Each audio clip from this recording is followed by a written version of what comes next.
So hello everyone. मैं सोच रहा था कि एक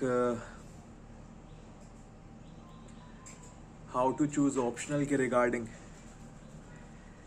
वीडियो बनाने की कि इस सीएससी में ऑप्शनल कैसे चूज़ किया जाए। स्टेट पीसीएस में तो इन्होंने ऑप्शनल हटा दिया, अब यूपी स्पेशल आता है उस पर। यार पहले उसमें ऑप्शनल आता था अच्छा खासा, अब यूपी स्पेशल में तो और भी ज़्यादा इसमें जो है अनप्रिडिक्टेबिलिटी बढ़ेगी स्टेट पीसीएस में। तो फिलहाल जितने भी मैंने मेरा एनालिसिस किया है, मुझे नहीं लगता अभी इसमें वाइट बोर्ड की ज़रूरत है, ऐसे ही सुन लीजिए। ऑप्शनल में आपको 3 रीज़न आपके मेन होने चाहिए। लोग कहते हैं कि इसमें ऑप्शनल कोई सा भी हो, यदि आपको अपने सब्जेक्ट में महारत हासिल है तो आप कोई सा भी ऑप्शन ले सकते हैं। जैसे बहुत एक मैंने टॉपर देखी थी, उनका ऑप्शनल अकाउंटेंसी था, उनसे भी वो टॉप 5 में आ गई थी। तो अकाउंटेंसी हर कोई तो ऑप्शन लेता नहीं, उन्होंने लिया था क्योंकि उनकी बैकग्राउंड उसमें थी।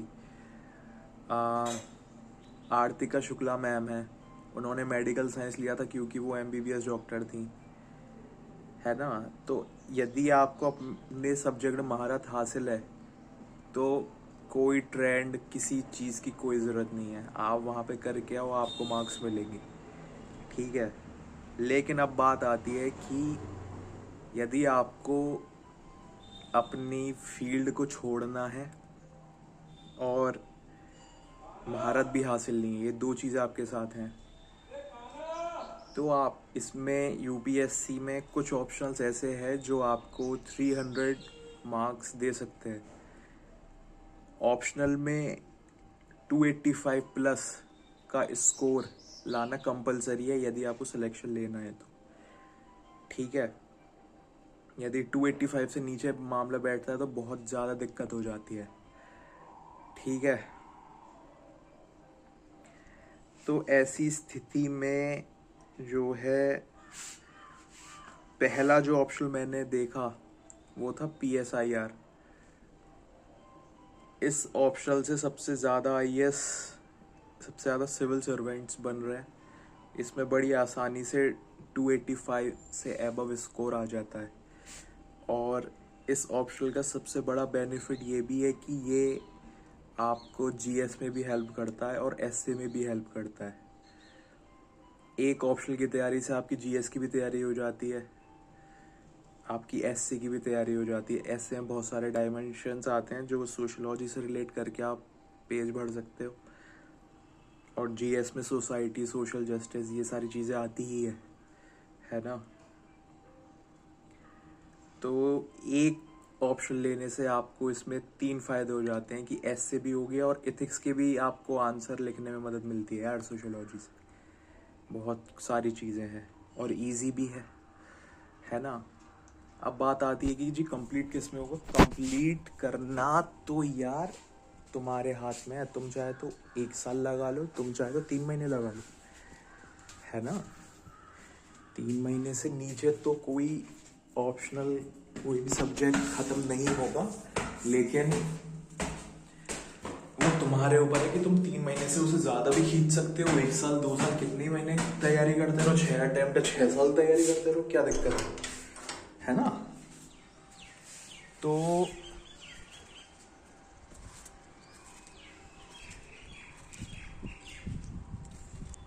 ऐसी स्थिति में आप सोशलॉजी सबसे पहले नंबर 1 पे रख सकते हो।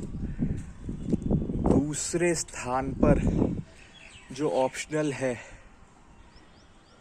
वो है यार आपका हिस्ट्री।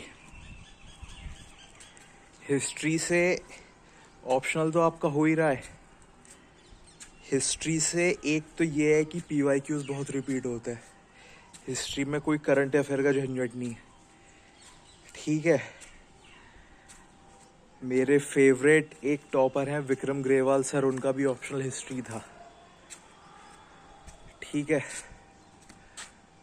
और GS1 में मदद मिलती है, ऐसे भी मदद मिल जाती है, और इसमें बड़ी आसानी से इसमें 285 नहीं, इसमें 300 से ऊपर नंबर आ जाते हैं बड़े आराम से। क्योंकि स्टैटिक पोर्शन है, ठीक है। उसके बाद जो है इसमें आपका आता है तीसरे नंबर पे एंथ्रोपोलॉजी।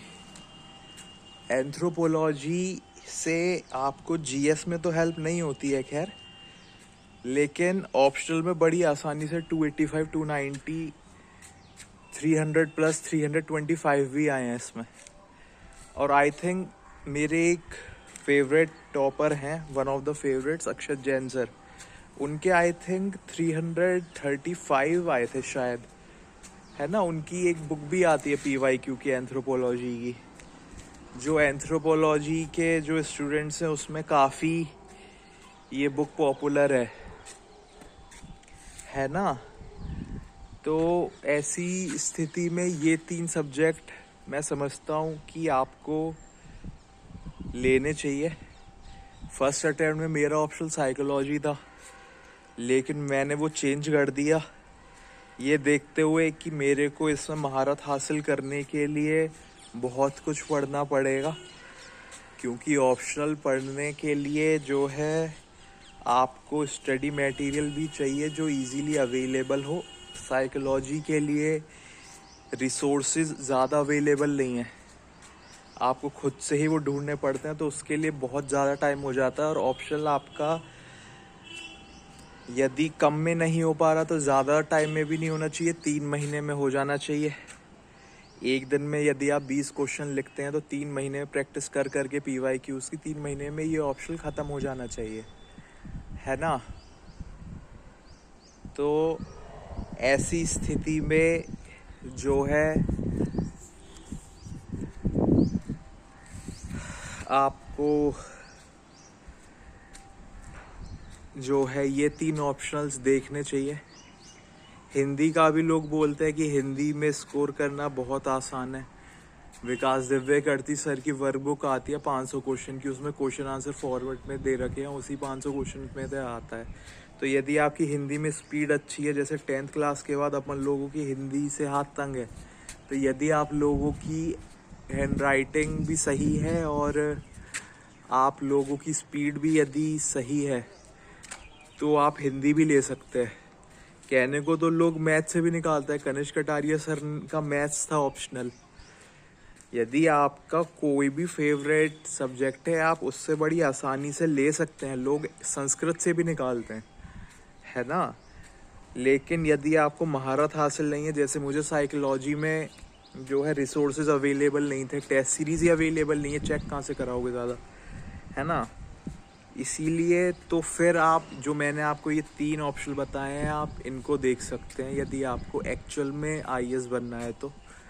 पहला सोशलॉजी, पहला PSIR, दूसरा सोशलॉजी, तीसरा एंथ्रोपोलॉजी, ठीक है। यही 3 ऑप्शनल है, बाकी आप कुछ भी कर सकते हो, कोई दिक्कत नहीं यार, ठीक। चलिए।